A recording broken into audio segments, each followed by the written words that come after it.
You know that feeling when you are absolutely certain you left a cabinet door open or you are sure you turned a light off? I started getting that feeling all the time. I would come home from my waitressing shift dead on my feet at 1 in the morning, and the paperback on my coffee table would be face down instead of face up. I would shrug it off. Maybe I had knocked it over grabbing my keys. My toothbrush would be damp in the morning even though I was sure I had shaken it dry. I told myself I was just tired, stressed from the new job, and living alone for the first time. The building had a shared basement. It was a classic creepy old cellar, stone walls, a single bare bulb hanging from a wire, and a labyrinth of storage cages for each tenant. My landlord, Mr. Andretti, a sweet old man in his 80s, had told me on moved-in day, "Your cage is number 3, the big one. Do not worry about the others. Mr. Gable in number 1 passed last year, and his family has not cleared it out yet. He had said it's so matter of factly." One Tuesday, I realized my favorite scarf was missing. It was a gift from my grandma, a deep emerald green. The first turned my apartment upside down. Nothing. On a whim, I decided to check my storage cage. Maybe I had absent-mindedly packed it away with my winter stuff. The basement door always stuck. I had to shoulder it open, the wood groaning in protest. The air down there was cold and thick, smelling of damp earth and old coal. The single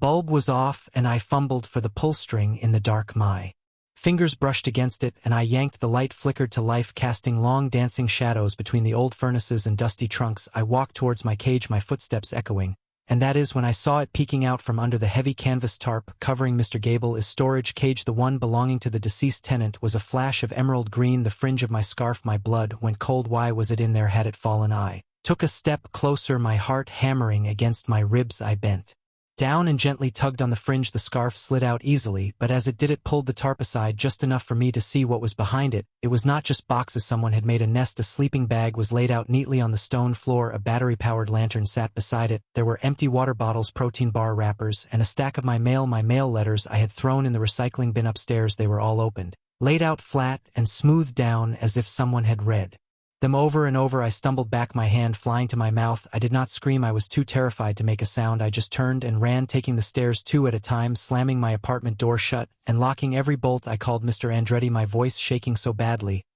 he could barely understand me. He came over within 10 minutes, looking concerned but skeptical. "Chloe Cara, probably just a homeless person. They get in sometimes. I will change the basement lock tomorrow." "But my mail," I insisted, my voice a desperate whisper. "Someone has been in my apartment." He patted my hand. "You are a young girl alone. You get nervous. You imagine things." I felt like I was going crazy.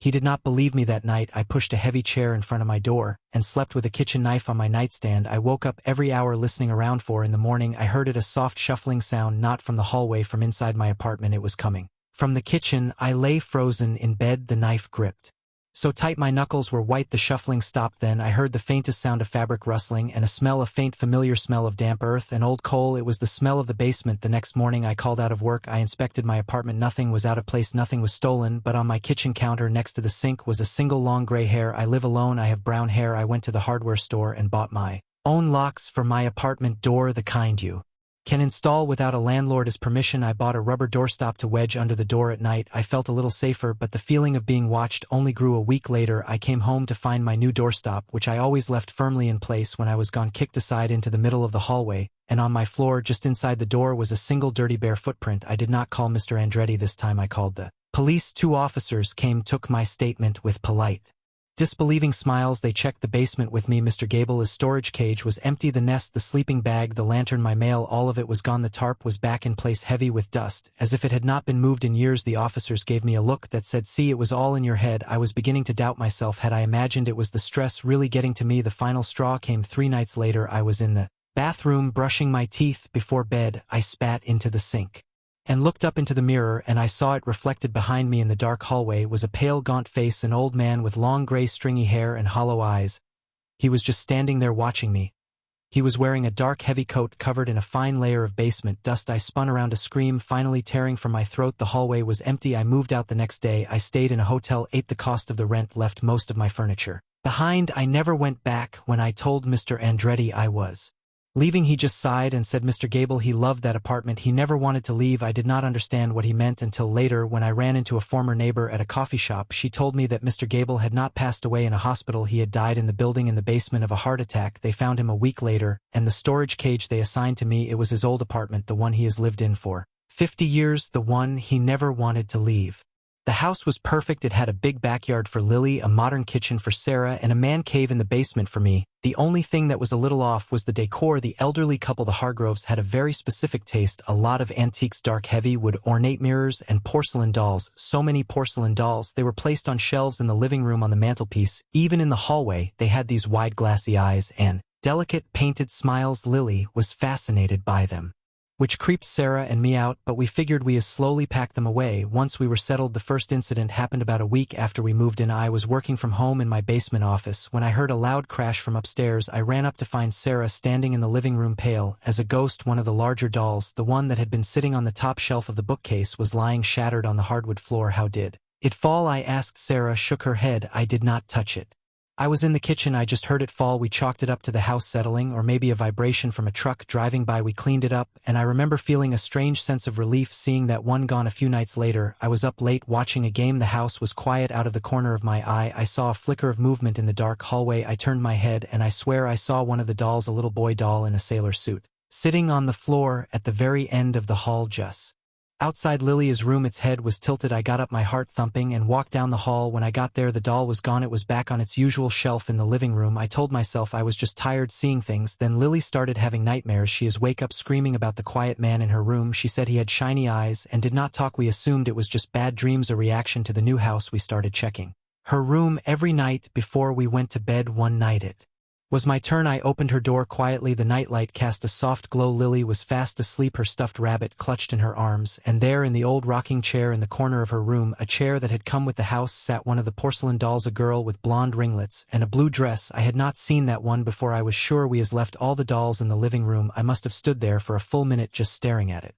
this cold dread seeping into me. Its glass eyes seemed to catch the light in a way that made them look aware. I walked over, picked it up. It was cold. I took it out of the room and put it in a cardboard box in the garage, deciding then and there that all the dolls were going to the thrift store the next morning. The next day, I gathered every single doll and packed them away. Sarah was thrilled. As I was carrying the last box to the garage, our next-door neighbor, an older woman named Betty, stopped me. Getting rid of Mrs. Hargrove is collection, she asked. Yeah, they are a bit creepy for our taste, I said with a laugh, trying to sound casual. She nodded, her face serious. She loved those dolls, treated them like her own children, especially after her son passed. She used to say that dolls were better than people because they always listened and they never left you. That sent a shiver down my spine. I hurried the box into the garage. That night I slept better. The house felt lighter, cleaner, but at around 3 in the morning I was jolted awake by the sound of the rocking chair in Lily's room. Creak, creak, creak. It was a slow, rhythmic sound. I bolted out of bed and ran to her room. I threw the door open. The rocking chair was moving back and forth, as if someone had just gotten up from it, and sitting in the middle of Lily's bed, propped against her pillows, was the blonde-haired doll from the box in the garage. Lily was still asleep, curled on her side, facing away from it. My blood ran